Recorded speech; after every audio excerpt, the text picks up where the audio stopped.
వాళ్ళకు బగ్గ పోతున్నారు ప్రాజెక్ట్ గేట్లు ఎత్తిరు కాబట్టి నీళ్ళని చూస్తుంటే మస్తు సంబరం అవుతుంది. ఉరుకుతున్న కృష్ణమ్మతోటి నేను అనుకుంటా సెల్ఫీలు గుంజుడే గుంజుడు. ఇటుకెళ్లి అటుదాకా కుత్తి తీరా తిరగొచ్చు. తీరు ఫోటోలు తీరొక్క వీడియోలు సోషల్ మీడియాలో పెట్టుకుంటే లైకులే లైకులు.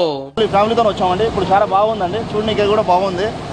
కొంచెం పైనుంచి కూడా వర్షం పడుతుంది, చినుకులు పడుతున్నాయి కాబట్టి చాలా ఎంజాయ్ చేస్తున్నాం. చాలా సేపు తిరిగే వరకు ఆకలి అవుతుంటది. ఈడికి వస్తీరంటే చేపలే చేపలు, మొత్తం లైవే. దొడ్డు చేపలు పట్టి ఇట్లా జాలి పెట్టెలలో పెట్టి ఉంచుతారు. ఏది కావాలంటే అది తీసిస్తారు. హైదరాబాద్ నుంచి సార్. సో ఇక్కడ ఫిష్ ఫేమస్ సార్, అందుకోసం తినడానికి టేస్ట్ కోసం అని వచ్చాము. ఇక్కడ మేము హైదరాబాద్ నుంచి వచ్చాము. చేపలు మేము పిలాచీలు అంటాము, ఇవి దోబొచ్చలు అని అంటారంట. ఇక్కడ చాలా ఫేమస్. పక్కకే మనోళ్ళు ఉంటారు, ఈకలు తోకలు కత్తిరించి మంచిగా పొతం పెడతారు. మన కాడ ఏం దొరుకుతున్నాయి అన్న? దూబొచ్చలు, బొచ్చలు, కురమట్టలు, రొయ్యలు, రవ్వులు, ప్రతి ఐటమ్స్ దొరుకుతాయి. రొయ్యలు చూడండి ఎట్లున్నాయో. ఈడ ముక్కలు కొట్టించుకొని పక్కకున్న అక్కల కాడికొస్తే మాల్ మసాలా తోటి తయారుంటారు. మంచిగా కట్టెల పొయ్యి, పెద్ద గిన్నెలు. ఫ్రై అంటే ఫ్రై, కూర అంటే కూర, ఏదంటే అది కమ్మగా వండిస్తారు. బోన్లెస్, స్కిన్లెస్ కూడా చేస్తారు. ఒక్కళ్ళిద్దరు కాదు, 30-40 గుడిసెలు ఉంటాయి.